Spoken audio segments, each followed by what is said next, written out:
আমাৰ ছাত্ৰ ছাত্ৰীসকল তোমালোকৰ যিটো থাৰ্ড ইভালুৱেশ্যন অৰ্থাৎ থাৰ্ড ইউনিট টেষ্ট পৰীক্ষা এই পৰীক্ষাটো তোমালোকৰ অনুষ্ঠিত হ'ব কম দিনতে সো তোমালোকৰ বাবে কুৱেশ্যন পেপাৰ এখন আনিছো যিখন বহুত ইম্পৰ্টেণ্ট হয় যোৱা বছৰৰ কুৱেশ্যন পেপাৰ সো ইয়াৰ পৰা কমন পৰিব ঠিক আছে ইয়াৰ পৰা কমন পৰিব মই এনসাৰ বিলাকো কৰি দিম তোমালোকে চাবা আৰু ক্লাছটো যদি ভাল পোৱা বা ভিডিঅ'টো যদি ভাল পোৱা তেনেহ'লে সাবস্ক্ৰাইব কৰি ৰাখিবা চেনেলটো লাইক কৰিবা ঠিক আছে আমি ক্লাছটো ষ্টাৰ্ট কৰিছো ঠিক আছে আৰু এনএমএছ পৰীক্ষাৰ কাৰণে এইকেইটা চাবা হা যিসকল ছাত্ৰতে এনএমএছ পৰীক্ষাৰ কাৰণে অনলাইন কৰিছা এইকেইটা চাবা এনএমএছ পৰীক্ষাৰ কাৰণে ইম্পৰ্টেণ্ট হয় যে প্ৰথম প্ৰশ্ন দিছে শুদ্ধ উত্তৰটো বাছি উলিওৱা এক নম্বৰ দি আছে শুক্ৰাণু উৎপন্ন কৰা অংগটো হ'ল ইয়াৰে চাৰিটা অপচন আছে যদি তাৰে আমি শুদ্ধ উত্তৰটো চাওঁ তেতিয়াহ'লে বিটো হ'ব শুদ্ধ উত্তৰ অন্ধকোষ দুই নম্বৰ প্ৰশ্নটো আছে এমিবাৰ প্ৰজনন প্ৰক্ৰিয়াটো বোলা হয় ইয়াৰে যদি আমি এনচাৰটো চাওঁ তেতিয়াহ'লে চাৰিটা অপচনৰ ভিতৰত আমি যি শুদ্ধ উত্তৰ চাওঁ তেতিয়াহ'লে যিটো চিন দিয়া আছে হাইলাইট কৰা আছে দ্বৈত বিভাজন হ'ব ইয়াৰ শুদ্ধ উত্তৰ তলৰ কোনবিধ গ্ৰন্থিক নলিকাবিহীন গ্ৰন্থি বুলি কোৱা হয়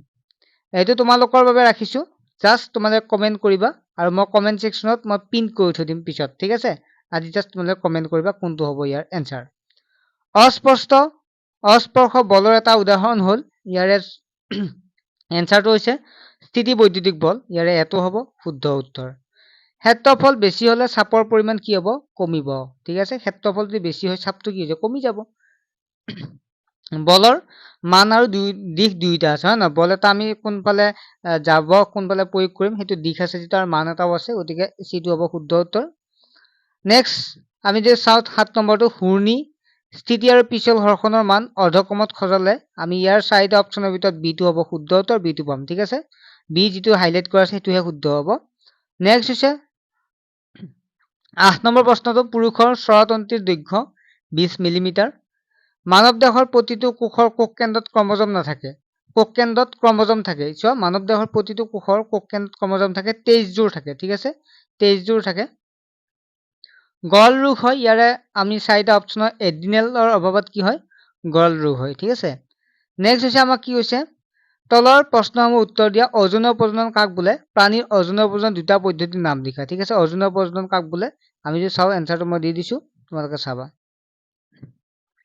ইয়াত চাওঁ অযৌন প্ৰজনন কাক বোলে বুলি কওঁতে যি প্ৰজনন প্ৰক্ৰিয়াৰ কেৱল পিতৃ বা মাতৃক একক প্ৰচেষ্টাত হয় তেনে প্ৰজনন অযৌন প্ৰজনন মানে কি অযৌন প্ৰজনন মানে হৈছে দুটা জীৱৰ প্ৰয়োজন যৌন প্ৰজনন বা সেক্সুৱেল ৰিপ্ৰডাকচন মানে হৈছে যে মেল আৰু ফিমেল দুটা জীৱৰ প্ৰয়োজন হয় না দুটা জীৱৰ প্ৰয়োজন হয় আৰু তাৰ মিলনৰ ফলত কি হয় এটা জীৱ সৃষ্টি হয় কিন্তু অযৌন প্ৰজনন হলে কেৱল পিতৃ বা মাতৃ একক প্ৰচেষ্টাতে হয় য'ত দুটা মেল বা ফিমেল প্ৰয়োজন নাথাকে গতিকে এনেকুৱা প্ৰজনন অযৌন প্ৰজনন বুলি কয় এতিয়া অযৌন প্ৰজননৰ দুটা পদ্ধতি যদি চাওঁ তেতিয়াহ'লে মুকুলন হ'ব আৰু দ্বৈত বিভাজন হ'ব ঠিক আছে 2 নম্বৰ একটো কম পালা নেক্সট 2 নম্বৰ আমি 2টো চাম নেক্সট হৈছে 2 নম্বৰ 2টো যে হৰখন বলৰ স্পৰ্শ বল বোলা হয় কিয় ঠিক আছে হৰখন বলক স্পৰ্শ বল বোলা হয় কিয় আমি চাওঁ এনসাৰটো এইটো হ'ব যে হৰখন বলে গতিশীল বস্তুৰ ওপৰত সদায় ক্ৰিয়া কৰে যা আৰু সদায় এই হৰখন বলৰ দিশ বস্তুৰ গতিৰ দিশৰ বিপৰীতমুখী হয় যেহেতু পৃষ্ঠ দুখনৰ মাজত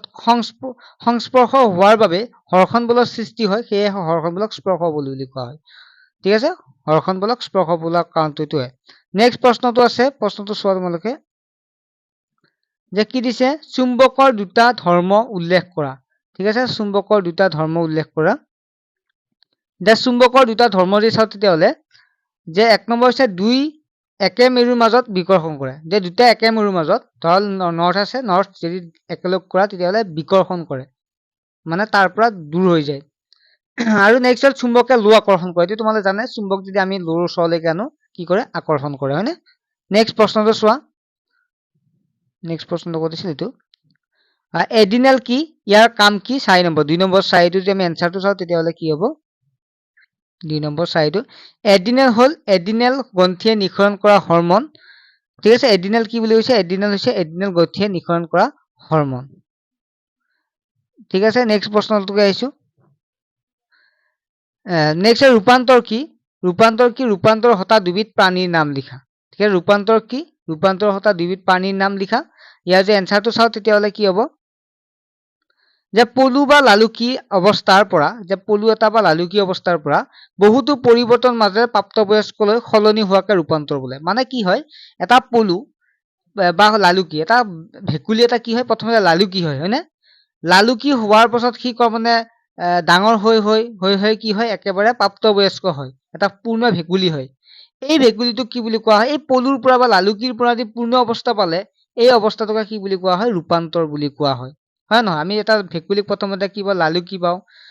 তাৰপিছত কি তেনেকুৱাকৈ অলপ ডাঙৰ হয়, আমি পলু এটা লেটা বুলি কওঁ, হয় নহয়? এনেকুৱাকে যদি পাওঁ এইটো আমি প্ৰাপ্তবয়স্ক বুলি কোৱা হয়। তোমালোকে কিতাপত পাইছা, হয়নে? নেক্সট প্ৰশ্নটো কি আছিল? ক্ৰমজম কি মানৱ দেহত থকা দুবিধ ক্ৰমজম কি কি? 4 নম্বৰ প্ৰশ্নটো আছে। 4 নম্বৰ ক্ৰমজম হল কোষ কেন্দ্ৰত থকা কিছুমান পকোৱা সূতাৰ দৰে গঠন।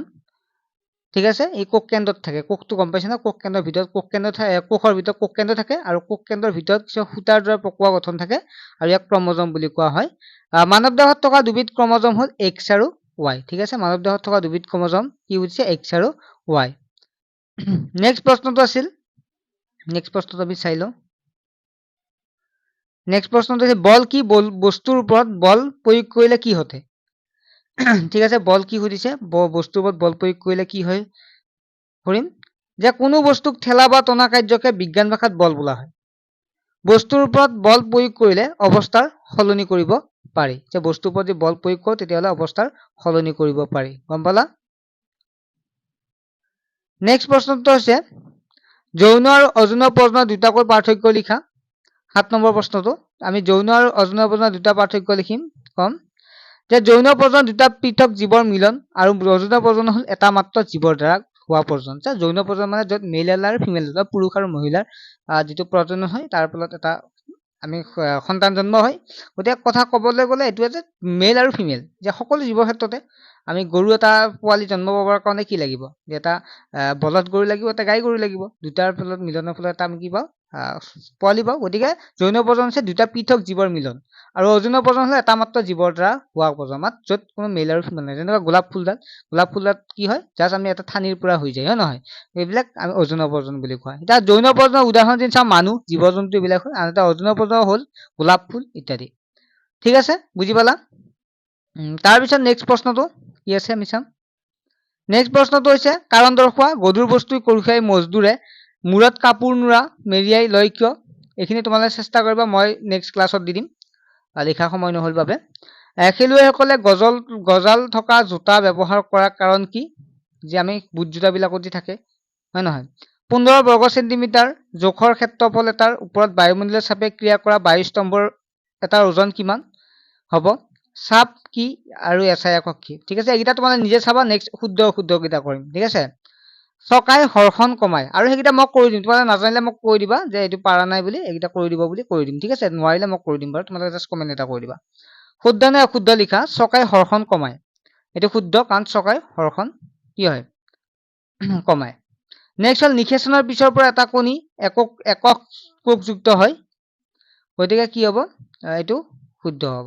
চকাই ঘৰ্ষণ কিয় কমে বুলি কৈছো? কাৰণ চকাবিলাকত কি থাকে? হেৰি থাকে নহয়, চকাবিলাক যে কি থাকে, কিছুমান দেখা পাইছে নহয় চেণ্ডেলত যেনেকুৱা তলত থাকে পতক চকাৰো কিছুমান কাটা থাকে নাথাকে, সেইবিলাকে ঘৰ্ষণ কমায়। এটা ভ্ৰূণ এটা একক কোষেৰে গঠিত, এইটো অশুদ্ধ হয়। ভ্ৰূণটোত যিহেতু এটা ভ্ৰূণ বুলি কওঁতে তাত কি থাকে? বহু কোষ থাকে। পুৰুষৰ XX আৰু ক্ৰমজম আৰু মহিলাৰ XY ক্ৰমজম থাকে, নহয় এইটো ভুল হৈছে, কাৰণ পুৰুষৰ XY থাকে, মহিলাৰ XX থাকে, গতিকে এইটো ভুল। এইটো 5 নম্বৰ থাইৰক্সিন হৰমনৰ অভাৱত মধুমেহ ৰোগ হয়, নহয় এইটো ভুল হৈছে। নেক্সট হৈছে খালী ঠাই পূৰ কৰা, যে চকাই ঘৰ্ষণ কমায়। তাৰপিছত চাপ হৈছে বায়ু ডিভাইড বাই ক্ষেত্ৰফল। তাৰপিছত নেক্সট হ'ল স্ত্ৰী প্ৰজনন অংগ জৰায়ুৰ বেৰত ভ্ৰূণটো লাগি ধৰে। নেক্সট 2 নম্বৰ কুঁৱাৰ পৰা পানী তুলিবলৈ আমি ৰছীডাল কি কৰিব লাগে? টানিব লাগে। ঘূৰ্ণী ঘৰ্ষণৰ মান পিছল ঘৰ্ষণতকৈ কম। ছাত্ৰ ছাত্ৰীসকল মই প্ৰায় এইকেইটা কৰিয়ে দিলো, জাষ্ট দুটামান তোমালোকৰ বাবে এৰিছো, তাত 3টামান হ'ব। এই 3টাত তোমাৰ 4টা মাত্ৰ, 4টা তোমালোকে চেষ্টা কৰিবা, নোৱাৰিলে মোক কৈ দিবা। ঠিক আছে, মই নেক্সট কৰি দিম।